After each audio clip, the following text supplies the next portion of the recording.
Mobil ঢালবে এই আমাদের বিপুল দা। নাম হয়েছে হরনাথ মণ্ডল। তার গাড়ির চতুর্থ ফ্রি সার্ভিস শেষ। এখন মোবিল ঢালা হবে।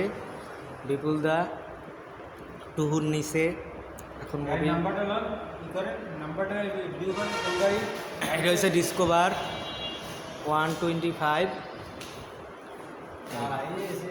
এই হচ্ছে মোবিল। এই কত এটার নাম্বার কত?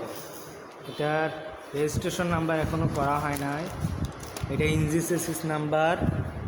চেসিস নাম্বার হবে যাইয়া, চেসিস নাম্বার হচ্ছে যাইয়া 28242 আর ইঞ্জিন নাম্বার 8557। মোবিল ঢালা হচ্ছে। এই যে সুন্দর একটা কালার মোবিলের, সুপার কালার। মোবিলটা ঢেলে দিল। সবাই সার্ভিস সেন্টার আসবেন এবং গাড়িগুলো সার্ভিস করে নেবেন। আজকে বিদায় নিচ্ছি। আল্লাহ হাফেজ।